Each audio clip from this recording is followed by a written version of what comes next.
Lutos, persecution. Suwayan ang imong pagtuo. Imong ipakita sa imong kinabuhi. Ang imong pagsalig o paghigugma sa Dios. Mao nga sa bag-o pang gitukod ang simbahan, daghan kayo ang mga gipatay tungod sa ilang pagtuo. Because God loves us so much. Wa tahimuan niyang makina.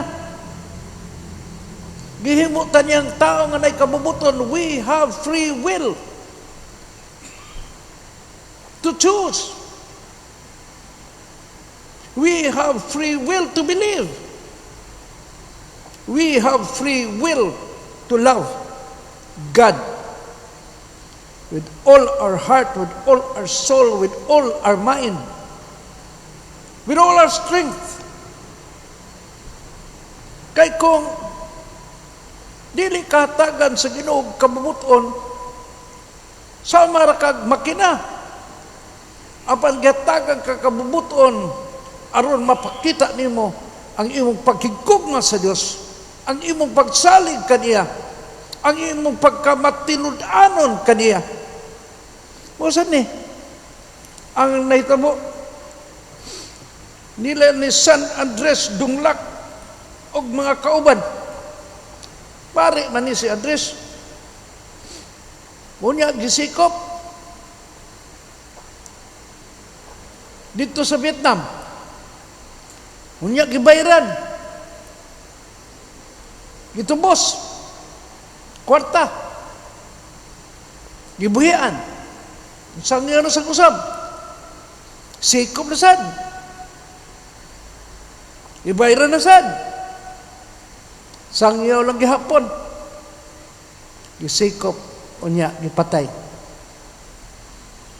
Kung ako inyong pagutanon, mas ngingig din dito ang mga Kristiyano sa Vietnam.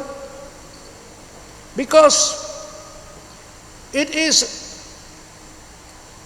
a fight, a choice between people who believe in God and people who do not believe in God. Klaro kay ba? Ang mga way Ginoo mulutos sa mga nito Ginoo.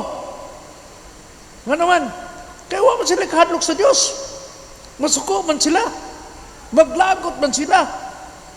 Munang gikan kaniya tuantod karon, it is still happening. Even people who believe in God sometimes persecutes those who they do not like. It is a choice. It is your choice. Asa ka? Di man kinahanglan tang mga matay tang tanan. Kinahanglan mo tang muhatag sa atong kagalingon. Diya sa pag-alagad sa uban. Diya sa pagka matinabangon sa mga kabos. Suma pa, you give of yourself for the poor, to die daily in yourself in the service of your people. Inaut-unta nga sa atong pagpamalandong, atong tanaw na atong kagalingon, Ginoo. Grasya ba yan mo? Na imong ibutang sa akong kasing-kasing, that I will choose you because you have given me the freedom of will, because I know what is good and what is bad, because I know what you teaches us and what you do not want us to do, because I'd rather have you than own the whole world. Kay ang kalibutan imong angkonon murasag tinud-anay. Mo ba yan ay kintal si Hawa? I will give you all the kingdoms of the world. Ngay kamatay nimo. Bisag usan lang ka kumkum ngay uta, o di ko'y mada. Ha? Bisag ang buling sa imong kuko, di mo mada.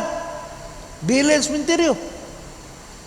In the end, it is a choice between God and the enemy of God. Sa ngalan sa Manog sa Anak, sa Espiritu Santo.